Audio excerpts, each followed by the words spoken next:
Hello Vivo lovers, আসসালামু আলাইকুম রহমতুল্লাহ। আমি আকাশ আহমদ লিটন, ভিভো বাংলাদেশ থেকে। আজকে আপনাদের সাথে কথা বলবো ভিভো Y400। ফোনটিতে স্পেশালি ব্যাটারি হিসেবে আছে 6000 mAh এর blue volt battery. Blue volt ভিভোর একটা নিজস্ব টেকনোলজি, যেটি কিনা অল্প জায়গাতে অধিক পরিমাণে পাওয়ার ধরে রাখতে সক্ষম, যে কারণে ফোনটি দেখবেন হালকা পাতলা স্লিম।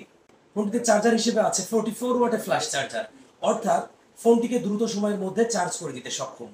আর ফোনটিতে স্পেশালি ব্যবহার করা হয়েছে ইউনিবডি ফ্ল্যাট ফ্রেম ডিজাইন। এখানে শেষ নয়, ফোনটিতে স্পেশালি প্রসেসর হিসেবে আছে কোয়ালকম স্ন্যাপড্রাগনের 6 ন্যানোমিটারের প্রসেসর, এবং ডিসপ্লেতে আছে বেজেললেস অ্যামোলেড ডিসপ্লে 120 হার্জের রিফ্রেশ রেট। আরও বিশেষ একটা বিষয় নিয়ে আপনার সাথে কথা বলবো। যারা টুকিটাকি পানির নিচে ছবি তুলতে পছন্দ করেন বা ভিডিও ক্যাপচার করতে পছন্দ করেন, তাদের জন্য রয়েছে IP68, IP69 under water photography. অর্থাৎ ফোনটি যদি আপনি 3 মিটার গভীরে যেয়ে 30 মিনিট পর্যন্ত ফোনের ছবি বা ভিডিও করতে ইচ্ছুক হয়ে থাকেন, করতে পারবেন নিঃসন্দেহে, কোনো প্রবলেম ফেস করবেন না। আর এই ফোনটি পারচেস করলে আপনি পেয়ে যাচ্ছেন একটি ভিভো রিও পাওয়ার ব্যাংক। সুতরাং দেরি না করে আজই চলে আসুন আপনার নিকটস্থ ভিভো আউটলেটে এবং পারচেস করুন Vivo Y400। Till then, take care, bye by.